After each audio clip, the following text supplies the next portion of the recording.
Hi, I'm Matt from Monty's Guitars. I'm just going to do a quick video to show you how to restring your guitar. Okay, so here's the guitar we're going to restring. As you can see, some of the strings are a little bit black and not in a great best of condition, so that's just going to cause you no end of intonating problems and maybe some extra rattles and things. So first port of call is to slacken them all off slightly. 2, 3, 4, 5, 6, so about 6 turns maybe. 1,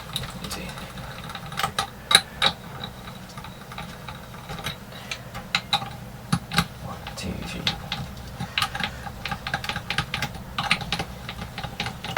So you see most of the tension's off the neck, and then you can just cut them off. So I usually cut them around the 12th fret. And slide the ones out of here.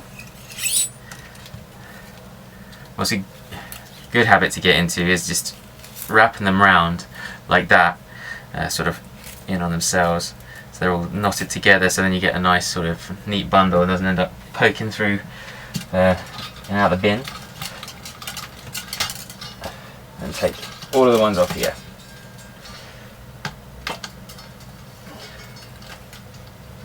Now with this one, there's one example you can see here. Oh, it's a bit far away for you to see, but here someone's actually threaded the string through and tied a knot in it, which is, it works, it's fine, but that would be no good if you're having to change a string at speed, and it doesn't aid anything to the tuning stability. So now the strings are off the guitar, what we want to do is clean any gunk off the fingerboard, make that all nice, and get rid of any discoloration that's happened to the frets, which does happen if they've been standing around for nothing. They oxidize and you get little bits of rust forming and things, which what that can do is create scratchy sounds when you're bending. So we want to get rid of all that. First we're going to mask off this area here, just because you'll get some, we're going to be using some like cutting compounds and things, and that will shield it all from there.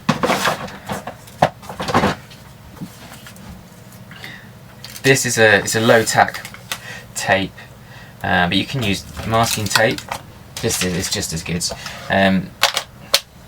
This stuff is really cool. It doesn't damage because it's not very strong. It doesn't damage any of the finish on the guitar.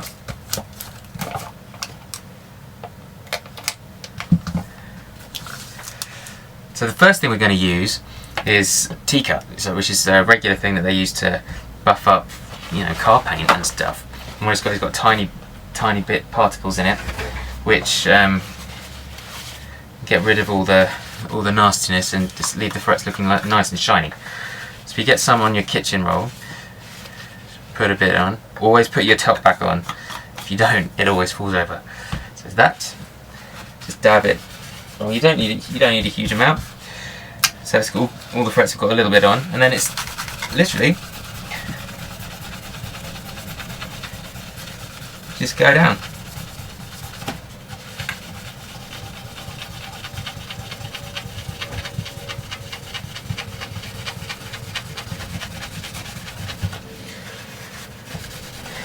Then what you want to do, once you've gone down and buffed all the actual compound in, you can fold the kitchen roll, get a new piece, and then just go down again, and that just buffs it off, and you should be left with lovely shiny frets, which is what you want.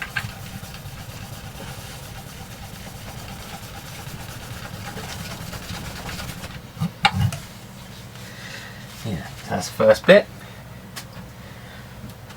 Second thing we do is we get a little bit lighter fluid, which we can use to clean the frets. What you want to do is get an old toothbrush. This is an old Grammy award-winning toothbrush, and get underneath the frets. And what you'll find is over time grime will build up underneath the fret itself, well, underneath, to the side of the fret, which you want to get rid of. So just use a tiny bit of lighter fluid on each fret, and then literally, so you're angling the toothbrush into the fret.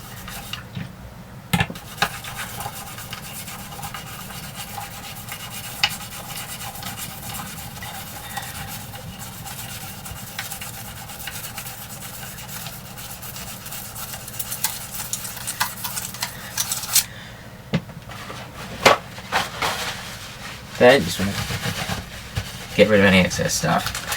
Obviously I wouldn't advise smoking at this point. The next thing to do, because you've cleaned this, you've got all the grime off, which the lighter fluid does, you've also dried the wood out a little bit. So what you want to do is get some of this lemon oil stuff, which will recondition, will soak into the wood and, you know, recondition it. Squeeze a little bit along there. This one's got a handy little applicator on the top, so you've got a little sort of sponge bit, so you can just run it along. If not, just pour it onto some kitchen roll again. Very good, useful stuff. And what you want to do is buff it in.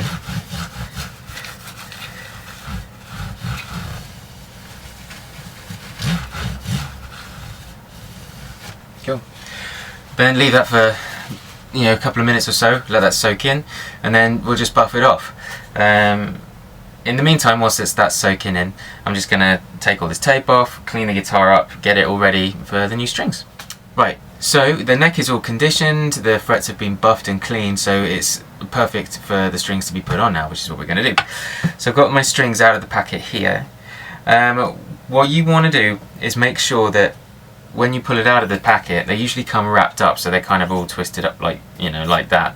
You just want to gently unravel them and let them drop, so they just sort of dangle down, and make sure you hold them, can't really see from here, but if you hold them, you want them to be a nice arc, so it's gently coming down like that. Sometimes they'll come out and they'll be twisted slightly or have a kink in, and that means that the core of the string isn't right, and you'll never get the intonation right on that. That'll cause buzzing, it'll never vibrate properly. So if you do have one of those, just, you know, you're going to have to bin it. You might be able, if you get it from a nice guitar shop, they might replace it, you never know. So I've got all my strings out here. Here's the tail piece for this Les Paul. I'm going to put them in, like so. Right, so the strings are all through the tail piece, and the neck's all conditioned, we're all ready to go. So first thing to do is to make sure that all the holes in your tuning posts are facing down the neck, so they're all lined up. It's really easy just to thread the string straight through there. So here we go. Starting with the low E, it's just a creature of habit, and I do that way every time. What you want to do is, once you've threaded it through, just double check that the string is sitting in the correct place in the saddle. Sometimes it can pop out, or, you know, go around a screw or something like that.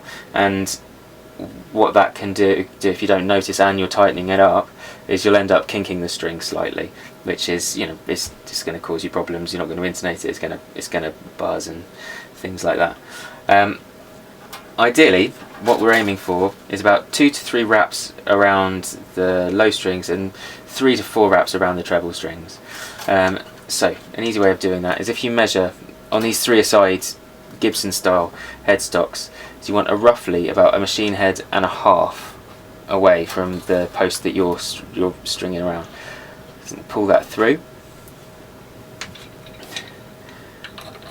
and what you want to do is have it, you want to keep tension on it at all times. So to start with, if you just pinch the string like this, so the string's going over my middle finger, then underneath my first finger, just hold that until you get so it happens to the best of us. So machine head and a half, pull it back. What you want to do now is slowly making sure you don't damage any of the front. When the machine head is round to halfway, you should be able to lift it off the face of the headstock and put some proper tension on it. And what you want to do now is keep it as tight as possible, and string all the way down.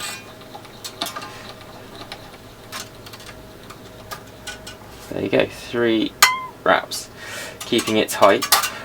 What you do when you keep it tight is you're not risking the string overlapping itself or doing anything like that, which is bad, and it's just going to, the string's going to start going out of tune a lot easier and things, and overall it looks messy too. And then cut it short.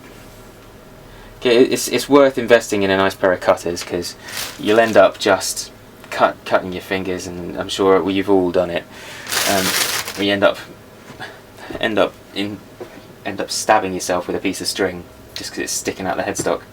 Also, another thing to watch out for is when you're winding around the post, make sure that the string part of the string isn't pointing down, because sometimes you'll see quite often you'll see a little circle round on the headstock face where the string is cut into the lacquer. And so I'll do that again. So the hole is facing down the neck, string through, pull it tight, measure about a machine head and a half, pull it back, keeping the string tight at all times. When you can, lift it off the fingerboard, the headstock face, and wind it down.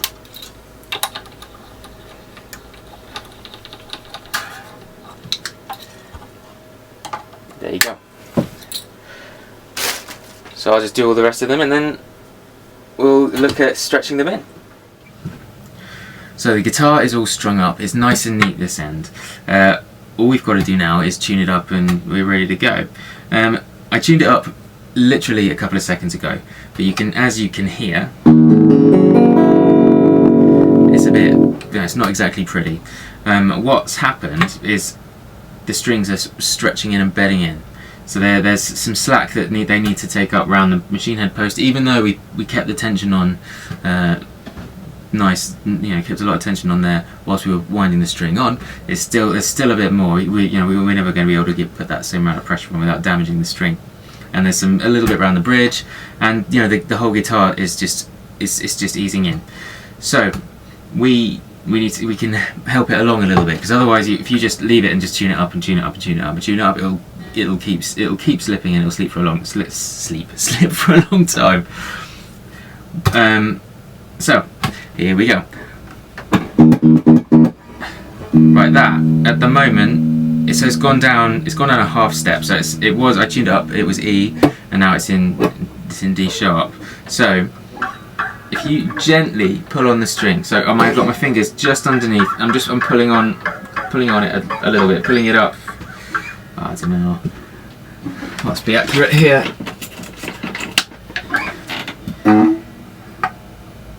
About 1.5 centimeters, if you want to be pedantic about it. But yeah, so what that's doing is it's just putting a little bit extra tension here, a little bit extra tension just generally on the whole string, and it's bedding in. Now it's gone down another tone. It's now C sharp. So if we tune it up,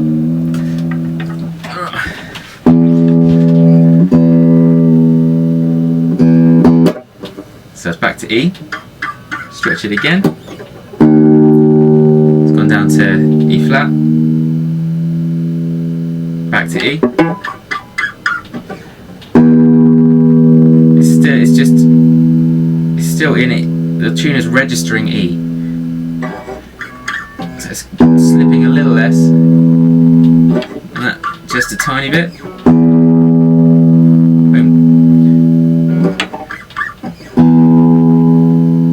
There you go.